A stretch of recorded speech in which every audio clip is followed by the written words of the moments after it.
It's me, Ciscoe Morris, and my helping hand. And here's what's coming up on Gardening with Ciscoe. Gentlemen, start your pruners. It's rose pruning time. We'll give you the do's and don'ts.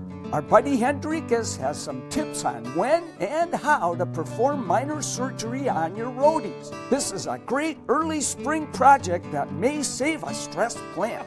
We're baking up a batch of the healthiest chips you've ever eaten. If you like potato chips and don't have a clue about what to do with kale, you've got to see this recipe. And we have a plant pick that's a great way to go native in your garden. All this and more coming up on Gardening with Ciscoe.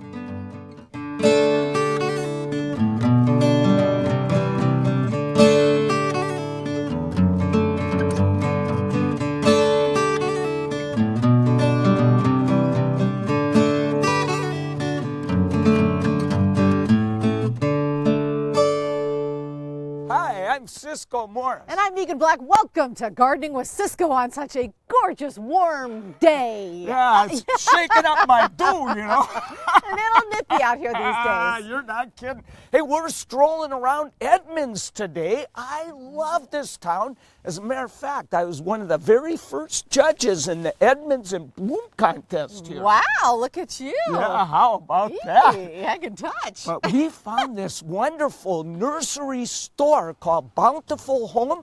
104-year-old house right here. Cute. It's really a beauty. But before we go in and show you all the cool things in there, we got to talk about pruning roses. It's finally time to do it. No doubt, even though it's freezing outside. And I like the way he uses pruning loosely. We're going to whack these babies back. In fact, we took on Ciscoe's thorniest rose to show you what your roses need right now to be showstoppers come June.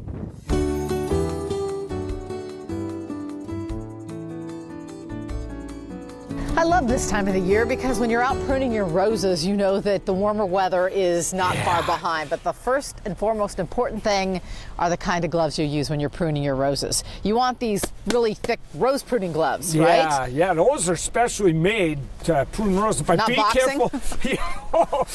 But be careful. I mean, this is a nasty rose. Yeah, I love this, you know. It's called hot cocoa. Ooh. But boy, even with those and good leather gloves, they can go through, so you got to hold them gingerly. And you can get a bad fungus if you don't do that. So be very careful when you're pruning. So that's our little safety lesson for the day. Now, this is the pruning for roses that we're really just going to, like, show no mercy, whack right? away, whack away. And you got some of the heavy artillery. Yeah, but, you know, people cut them too low. Okay. Every year, some people cut them down to 6 inches from the ground, and roses store their energy in their canes, so if every year we cut them way, way down, that could weaken your rose. Right. So I typically cut them 2/3 of the way down. Although this one does look first job, dead, get rid of anything dead.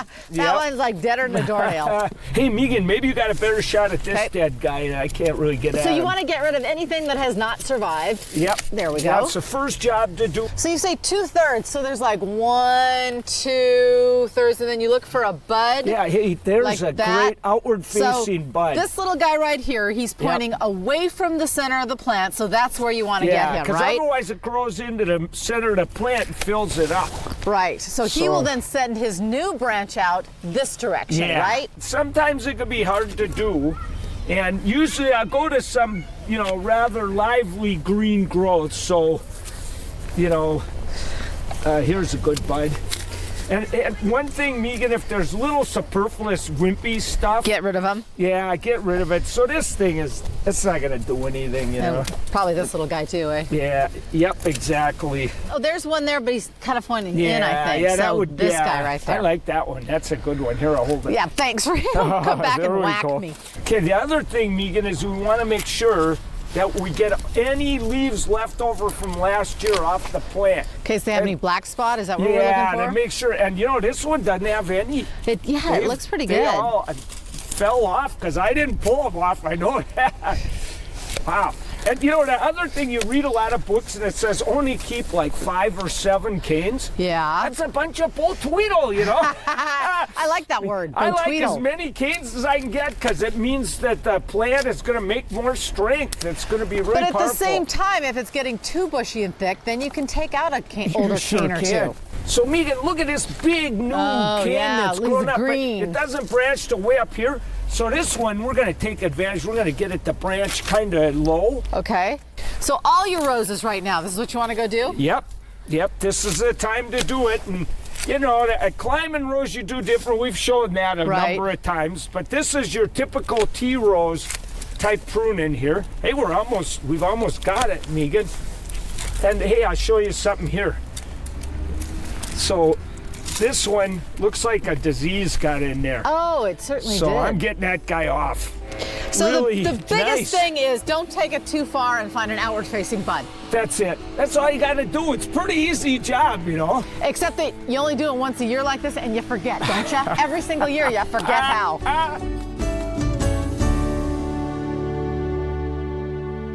Now's the time to prune your rose. You know, if you wait too long, you're not going to get any flowers till August. It's not going to hurt it if you do it later. But if you ask me, it's better just take out the dead wood if you wait too long. Because you want those flowers to come out in June and not August, right? Yeah, you're not kidding. Up next, get out the power tools. We'll show you how to tell if your rhodie needs surgery and how to operate.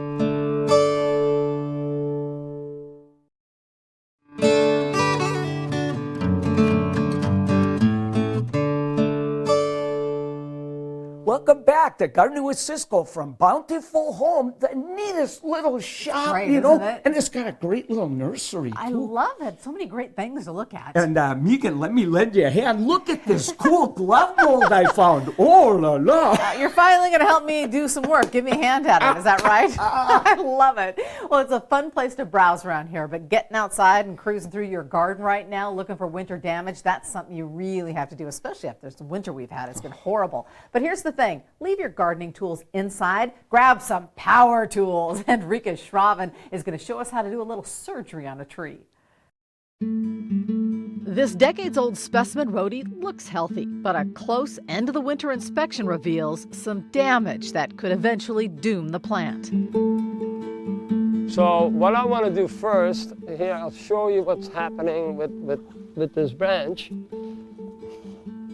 See, it did get cracked once upon a time, and what's happening now, we have an enormous amount of debris coming in here, which is going to cause rot. This branch will eventually, I mean, the cut got healed pretty good. The cambium is coming around it, etc. So that's doing pretty good, except there's still this hole inside that holds moisture, debris, and will definitely cause decay. So what we're going to do is clean this out and prevent this guy from actually completely rotting away. So I'm going to get some tools to do that with. Scraping out and cleaning up this gap in the rhodie's defense makes sense. And finally, here's a leaf blower put to good use. Then, to make sure this gap in the rhodie's trunk doesn't rot, Henriquez breaks out something I'd normally associate with carpentry. Well, I guess this is wood. He's drilling drain holes into the rhodie. You know, the tree is pretty healthy. So having these holes drilled in it, of course, that's not normally what you would want to do in a tree, but in this case, it's going to actually help prevent the rot from going into the trunk. The surgery works and the hole in the plant's trunk now drains, but there's another problem. This got hit, this branch got twisted here, and you can see where the bark is starting to come off. The cambium is still okay right here, so the branch is still growing, but there is an enormous amount of decay right here. Cambium is the layer between the bark and the wood that helps heal damage and continue growth. This branch is trying to heal itself, but more scraping reveals that it probably won't be able to. Here we got the problem now. It's probably safer at this point in time to actually cut it off. Mid-sized branches usually require 2 cuts. The first one should be further out along the branch. So I'm going to give it 2 cuts. And the reason I cut it here first, it's a heavy branch. If it's going to break, it won't rip the cambium off the rest of this branch. And the final cut should be above the branch collar. The plant tissue here will quickly create a barrier to insect and disease. So we have a nice clean cut that can now heal over. Now that this rhodie's gone under both the drill and the knife, it gets rewarded with fertilizer and mulch. When you're smoothing out, Henriquez will clean out the hole a couple of times a year, and eventually it will heal completely. Now, this isn't something you do for just any old rhodie, but sometimes for a special plant, you need to pull out the power tools. and actually the tree will love me for it. We want to make sure that this guy is going to survive another couple hundred years.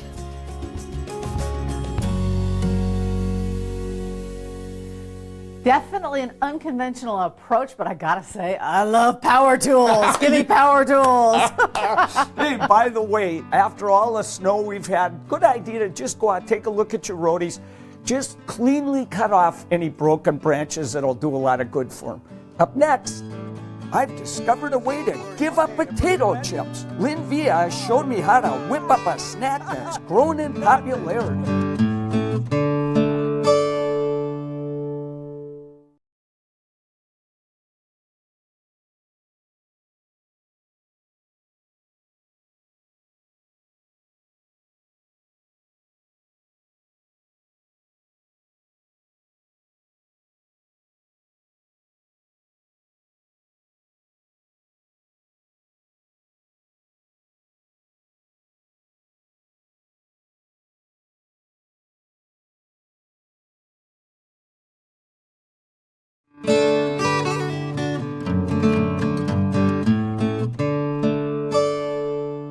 Welcome back to Gardening with Ciscoe from this adorable shop and nursery up here in Edmonds called Bountiful Home. So I gotta tell you, I am so excited about this because I have never in my life known what to do with kale, and now you tell me chips? Oh, yeah, you betcha. Tell me about it. Hey, I was skeptical at first. Yes. But they are crunchy, salty, so delicious, and good for you. I love it. Oh, yeah. Chef Lynn Villa showed me how to cook them. Figures. It's pretty easy, to tell you the truth, but there is one little warning I have to give you, Megan. What's that? Well, first, we'll show you how to do it.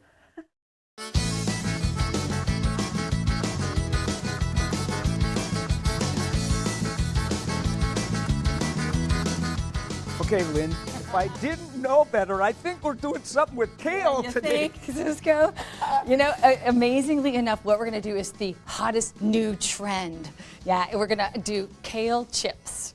Kale chips? Yeah, Like I know, isn't that potato fun? chips? Yeah, it's kind of like potato chips, believe it or not. kidding me. This is surprisingly super fun and amazingly delicious. So, yep, I'll show you what we're going to do. First of all, actually, we're going to take the stems out of that, but I thought maybe I would turn that over to you. My lovely assistant will now demonstrate. Okay, this I is a shall great technique. demonstrate. Okay, you ready? No guts, no glory. Okay, everybody ready? Yeah! Oh, la la! Oh, you did good. Nothing to it. Oh, Yeah. this is so Do a couple more. fun. Yes. Oh, boy. Oh, I love doing this. Oh, can I do this for the next half hour? Look at that one. Okay, well. Oh, boy. That's pretty much it. Did you have a good time? Oh, I Okay, love all that. right, now. Maybe we have a couple more steps to go. Everything's anticlimactic after that. Okay, so then we're just going to cut the rest of these in half So like this. nice-sized yeah, chips and you want to that'll- cut them into, because they're going to shrink a lot when they cook. So, you know, I kind of figure about the size of large potato chips is kind of what okay. kind of my guideline there. Now, this is dinosaur kale. You can do these with regular green kale. You can do it with the beautiful purple kale, whatever you like. The reason I like the dinosaur kale is because it's a little bit thicker, and you'll be amazed, you know, how crispy and thin these get when they cook. Wow. So we're gonna throw these in here. I'll divide them between bowls because we got to toss a little olive oil in. And then we're going to add a little extra virgin olive oil. Now that's the basis of seasonings. At that point you can season as much as you like with whatever you like. So all Not a kinds whole of lot. things. Yeah, yeah, we'll talk about that in just a second. I've got some fun options for you to choose from. About, you know, a tablespoon or so. And then because the kale is so curly, you want to get it in there and just kind of massage it in. Okay? Yeah, just enough to gloss them up nicely like that. And then I don't put any salt on them at this point. The salt draws the juices out. And so what I do is you can put like dry seasonings on. For instance, I'll let you choose. I've got a little dill, kind of like a dill pickle flavor, or lemon pepper, or some herbe de Provence. Choose, and now, then just give me a pinch. Can you only use one? No, or? you can do as Oh, many I as want you like. one of all. Okay, give me a pinch. I'll take the herbe de Provence. Okay. You grab the dill. All right. And I'll take the lemon pepper. Oh, boy. Okay. So just hand me that Okay. sheet pan. Here And we we're going go. to spread these out. Now here's another, there's only a few things you need to be aware of. You know, getting a light olive oil and then spreading these out in a very, relatively thin layer. And you didn't put any oil on the pan?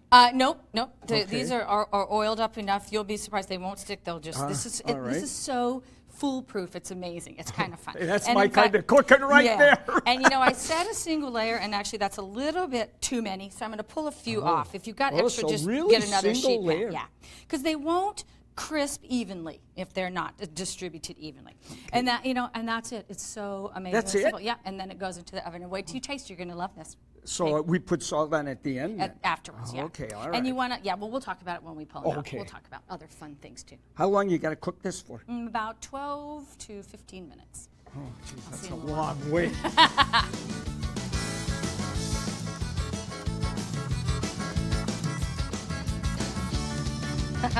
Oh, wow. So unassuming, but so incredibly They don't delicious. look like potato I chips. tell you, the first time I tried these, I ate almost the entire bunch of Really? kale. Yeah. Uh-oh. I mean, you could eat a whole bunch of kale.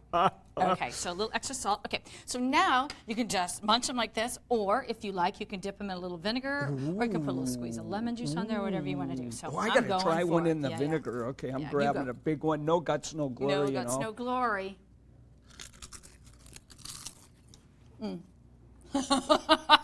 What happens? So don't try to talk because you've got green stuff all over your mouth. I can see that could be one problem. So, Hey, I can tell just you you one and thing I. right now. Oh, wow. Nobody can eat just 100. Oh, man, nothing they this good. Nothing this healthy can be this good. I know, isn't it Oh, fabulous? la la. cool. Man, all right, I'm going Go for for it. it. All right.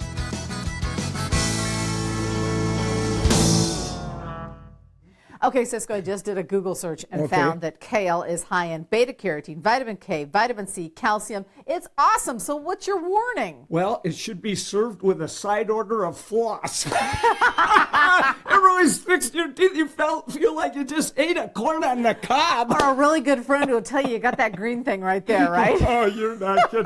But hey, they're really delicious. We'll put the recipe on our website. Still to come. Our plant pick is a gorgeous early spring bloomer that's a great choice if you're interested in going native.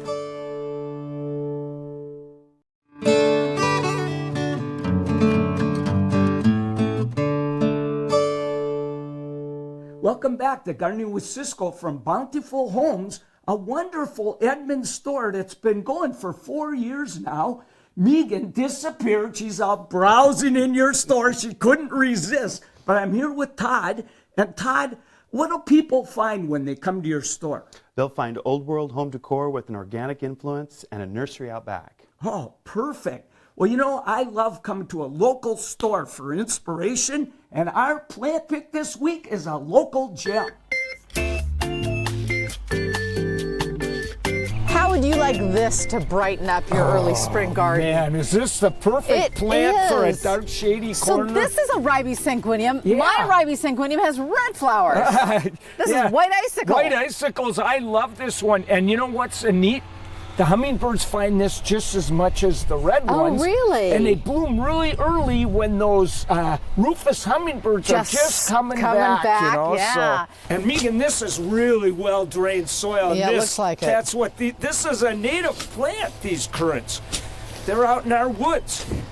You're almost done there. I probably should get this plant out of the pot. Oh, What do you think? haven't even been working. I'm doing everything I'm like here. watching you dig a hole. It's such an honor and again a rarity to watch you dig a hole that I man. thought I was, I should have been keeping an eye on you. That's what I I should should have been soak it doing. up. How many of those roots do you need to get rid of, or do you just chop them up? I'm just chopping them, and as long as we can get it in here okay, those roots won't cause any trouble. They'll break down slowly over time.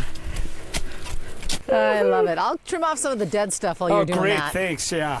or the stuff crossing the middle. And that's what a lot of people forget to do when they plant a plant, you know. Okay, Megan, whenever you're ready. I've been ready, dude. Okay. Here, shovel out of the way. Here, I'll get in here. And then, How'd I again, do? How about pretty that? All right, start filling her in.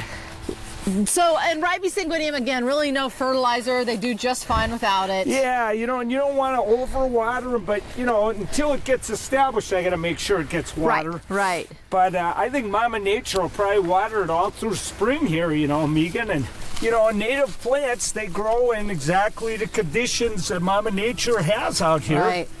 Look how cute he is. Yep, most people, if they kill these plants, they overwater them. Now, my next question is, how's Cisco going to get out from back there? He kind of boxed himself in. I boxed myself in. We'll see you again someday, Cisco. Hey, see you later, Megan.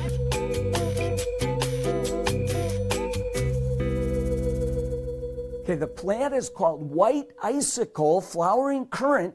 And you know, it likes that woodsy, dark situation. Don't overwater that plant. Give it a little acid soil. It'll live for years. But you probably want to water it the first year just to make sure the roots get established. Oh, yeah, that's a good Unlike me, idea. you tell me not to water something and I take you quite literally.